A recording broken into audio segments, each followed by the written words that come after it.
There is a particular kind of disappointment that almost nobody talks about, and it happens quietly at the end of something that was supposed to be transformational. You save for a year, you fly halfway around the world, you spend a month working harder than you have worked in a long time. You come home with a certificate and a suntan and a phone full of photographs. And then someone asks you to teach a class, and you realize, with a sinking feeling, that you are not sure you actually can. That gap between holding a qualification and being able to do the thing the qualification says you can do is one of the most under-discussed problems in professional education. It shows up in all sorts of fields. And it turns out it shows up rather a lot in one industry that has grown enormously over the past 15 years. Welcome to the next Biz Thing. I am Markus J. Diploma, and this is the show where I go looking for businesses that have noticed something everyone else in their industry has learned to live with and decided not to live with it.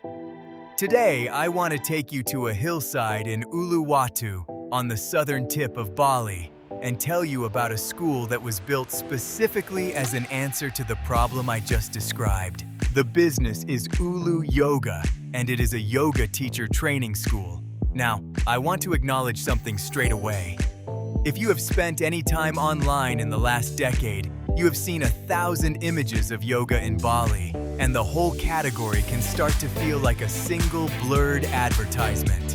So let me tell you what made me stop and look properly at this one, because it was not the scenery. It was the founding story.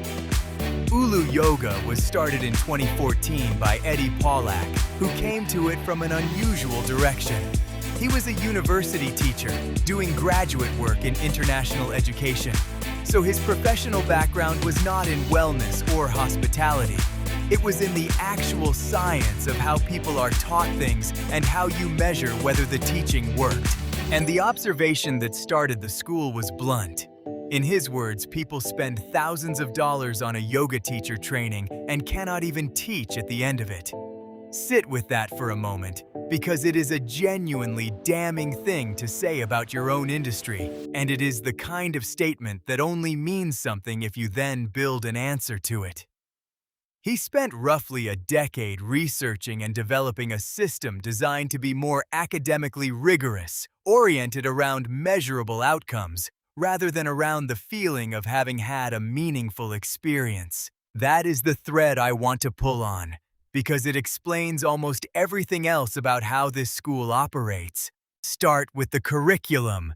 A trainee at Ulu Yoga works through alignment-based asana labs, functional anatomy, hands-on adjustments and assists, props and modifications for different bodies, and sequencing workshops for designing original classes.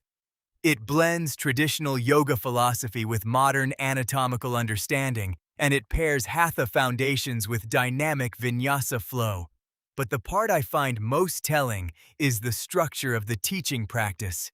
It is progressive, and it is daily, building up until each trainee is leading a full 75-minute class. Think about what that design choice actually costs the school.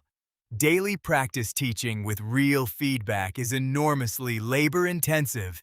It requires small groups. It requires experienced instructors present and paying attention every single day. It is far cheaper and far easier to lecture a large room for 4 weeks, hand out certificates, and let everyone go home delighted. The school has deliberately chosen the expensive version, and it has done so because the expensive version is the only one that closes the gap between knowing and doing. The faculty structure follows the same logic. Ulu Yoga runs with a consistent core teaching team rather than a rotating cast of guest instructors, and every lead teacher holds an E-RYT 500 certification or higher. The named faculty come from very different traditions and geographies. Eddie Paulak, the founder, from the United States. Layla Friedman from Switzerland. Manjit Mathur from India, who specializes in philosophy and Ayurveda. Ruby from Canada, and E-RYT 1000 with a background in kinesiology. Beyond them are instructors specializing in aerial work, trauma-informed practice, yin, kundalini, and traditional tantra. I want to draw out why that consistency matters, because on a brochure, a big list of guest teachers usually looks more impressive.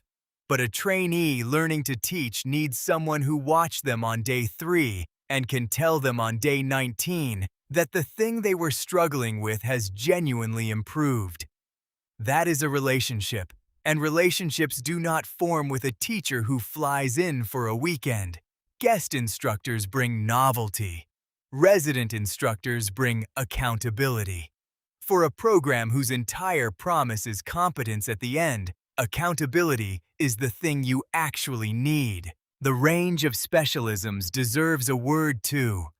Having a philosophy and Ayurveda specialist from India alongside a kinesiologist from Canada is not decoration. Yoga sits at a genuine intersection between an ancient contemplative tradition and modern movement science, and most schools lean hard toward one side or the other. Covering both properly, with people who have real depth in each, is harder and more honest. Now let me talk about the setting, because it is doing more work here than it first appears. The school is in the Binjan area of Uluwatu, on a quiet hillside near cafes, beaches, and temples. There is an ocean view shala, but the detail I found genuinely revealing is that the shala is fully air-conditioned, with cushioned floors and premium props. That sounds mundane. It is not. The default image of yoga in Bali is an open-air platform in the jungle, and that image sells beautifully. It is also, for a month of intensive daily physical training in a tropical climate, quite difficult to learn in. You are hot, you are distracted, and the props are whatever survive the humidity. Choosing climate control and good equipment over the more photogenic option is a small, quiet signal that the school is optimizing for the trainee's actual experience of learning rather than for the marketing image of it. When a business makes a choice that costs it aesthetic appeal in exchange for functional quality, that usually tells you what it truly values. Around the training there is a residential community, small group sizes, an infinity pool, communal dining, organized social activities, and monthly cohorts drawing people from all over the world. Anyone who has been through an intensive residential program knows that the cohort becomes half the education. You learn as much from watching 20 other people try to teach and fail and adjust as you do from any lecture. The programs themselves are broad. Yoga Alliance registered courses at the 200, 300, and 500-hour levels, plus shorter 50-hour specialisms in aerial, yin, and ashtanga carrying continuing education accreditation. There are fully online versions of the main trainings and a hybrid program that combines online study with in-person work in France. Weekly aerial classes and private sessions run alongside. Roughly 3,000 graduates are cited on the training page, with the school's own account putting the figure over 5,000 across its history. I find the online and hybrid options interesting in light of everything else, because you might expect a school this committed to hands-on practice to be skeptical of remote study. Instead, they built it properly and priced it as a genuinely separate tier. That is a school being realistic about access. Not everyone can take a month off and fly to Indonesia. Offering a serious remote path, rather than pretending the residential version is the only legitimate one, widens the door without lowering the frame. The reception backs the approach up.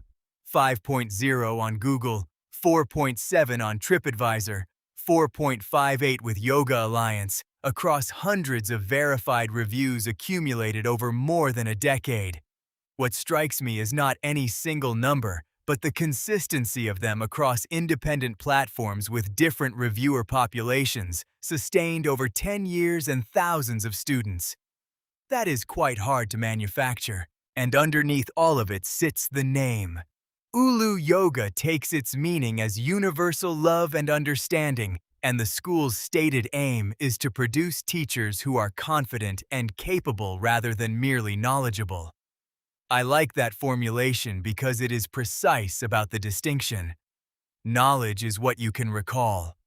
Capability is what you can do when 20 strangers are lying on mats waiting for you to begin. So why does any of this matter beyond one school on one hillside? Because there is a broad shift happening in how people think about credentials, in yoga, and well beyond it. For a long time, the market for training of almost every kind competed on access and experience. Come to this beautiful place, have a wonderful time, leave with a certificate. That worked while certificates were scarce. It stops working when everyone has one, because at that point, the certificate no longer distinguishes anybody, and the only thing that does is whether you can actually perform. We are now firmly in that second phase across a huge range of fields.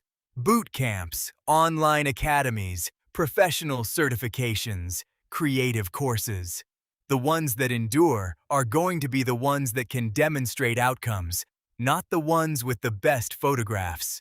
A school founded by an education researcher who built his whole system around measurable capability is, whether it's set out to be or not, well positioned for exactly that shift. There is a broader lesson in it too, and it is one I keep running into on this show.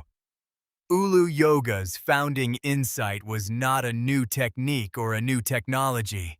It was simply taking seriously a complaint that everyone in the industry had already heard and quietly decided was normal. People finished these courses unable to teach. Everyone knew. Almost nobody treated it as a problem to solve. If you want to find an opportunity in a crowded market, that is usually where it is hiding. Not in something nobody has noticed, but in something everybody has noticed and learned to tolerate. So here is what I would leave you with.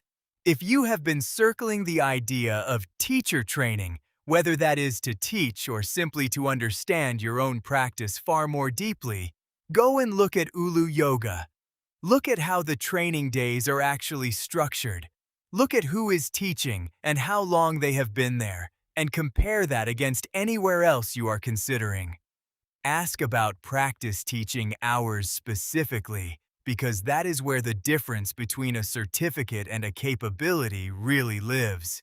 And if travel is not possible right now, look at what they have built online, because it was clearly designed as a real path rather than an afterthought. And if you are building something in a market that looks saturated, remember that saturation is usually about quantity rather than quality. The complaint your whole industry has agreed to ignore is your opening. That is all from me for this episode. I am Markus J. Diploma. Thank you for listening, and I will see you next time on the next Biz Thing.